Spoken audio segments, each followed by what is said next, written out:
Te presento una pequeña biografía de uno de los primeros discípulos de la iglesia primitiva, Bernabé, cuyo nombre significa hijo de consolación. Su historia es inspiradora y también revolucionaria para este tiempo.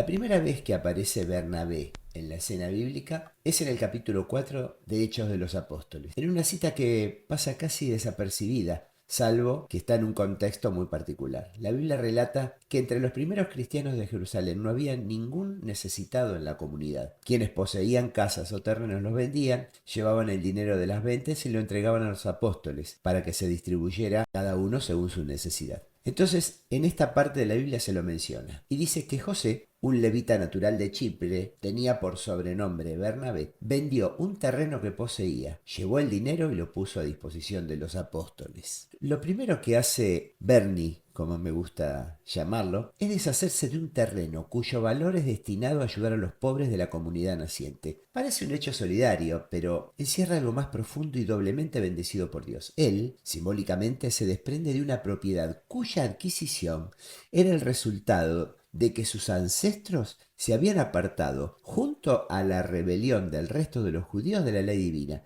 y habían dejado su antiguo oficio de sacerdotes y oficiales del templo de Dios. Por ley, los levitas, familia del cual él procedía, no debían tener fincas ni terrenos, debían vivir de los diezmos y ofrendas de sus hermanos y vivir en los terrenos de ellos, porque ellos eran una familia consagrada por Dios a los deberes templarios. Lo que parece un hecho humanitario también es valorado por su condición de levita. Acá, Bernabé muestra la grandeza de su corazón tocado por Dios. Claro, él era levita, Dios era su herencia, según dice la Biblia en Deuteronomio capítulo 10. Más tarde, Bernie vuelve a aparecer en escena, en el capítulo 9 de Hechos. Ahora, junto a Saulo, un fariseo recién convertido que intentaba acercarse a los cristianos de Jerusalén y que era rechazado por temor y desconfianza. Ocurre que tiempo atrás, Saulo, más tarde apodado Pablo, el gran apóstol Pablo, había perseguido a los cristianos hasta Damasco y los había encarcelado con mucha crueldad. Cuando volvió de Damasco a Jerusalén, recién convertido a Jesús, todos lo evitaban, pensando que trataba de infiltrarse entre los cristianos para hacer algo peor. Pero Bernie tenía ojos de rayos X como los de Superman, y vio en Saulo un alma renovada, creyó en su testimonio,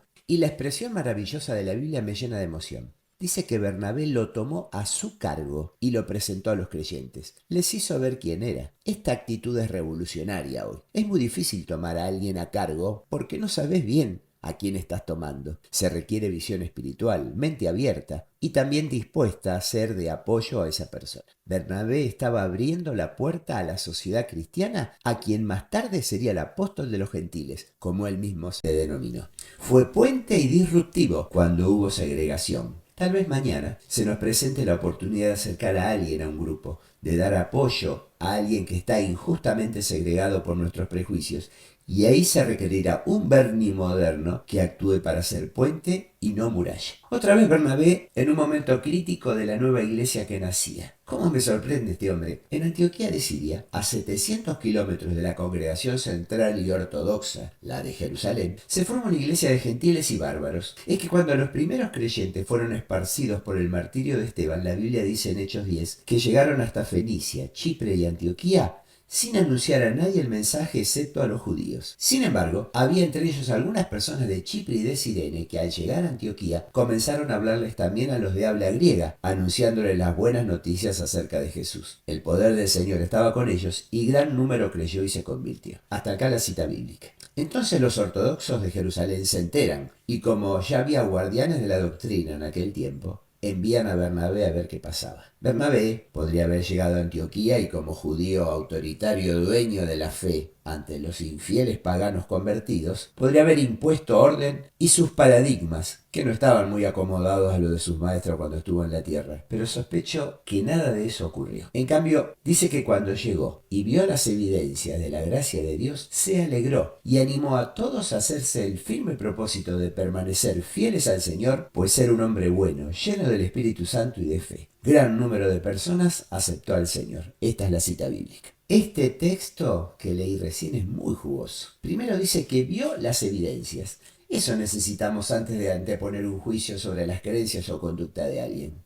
El gozo de ver la gracia de Dios manifestada en otros de forma diferente a la nuestra debe alegrarnos, porque son las múltiples maneras en que Dios obra en las personas, porque Él no sigue un patrón según nuestros pareceres. Luego dice que animó a todos. Esto también hace falta hoy. Más ánimo que instrucciones, más aliento que reglas, más acompañamiento que amenazas de fuego eterno. ¿Cómo se logra todo eso? Bueno, es la conducta de una persona que está llena de fe y del Espíritu Santo. No hay curso, ni aprendizaje, ni academia que entregue eso. Más tarde dice que Bernie busca a Pablo para que lo acompañe y se quedan un año con ellos ahí en Antioquía ayudándolos a progresar en la fe. Bernabé fue disruptivo cuando hay prejuicios y los dueños de la verdad miran con desconfianza. Logró por su conducta y contagio de fe que a los cristianos lo llamen, aunque despectivamente por primera vez, cristitos o cristos chiquititos, es decir, cristianos, aprendices de ese maestro, porque su conducta era muy parecida a quien ellos proclamaban.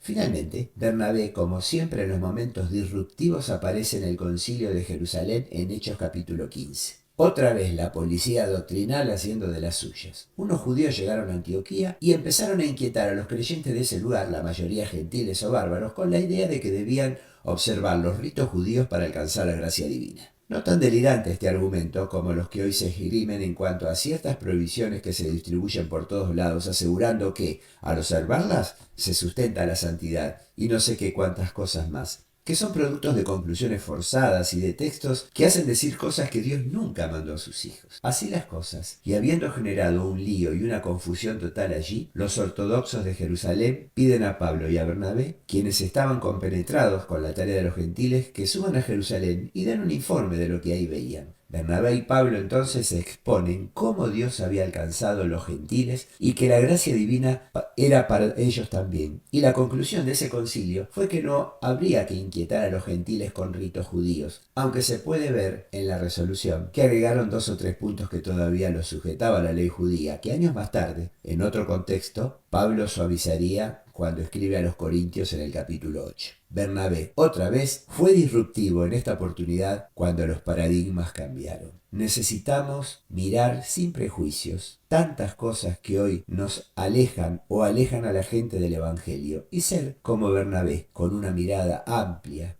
llena de gracia y del amor de Dios para acercar a las personas al Evangelio.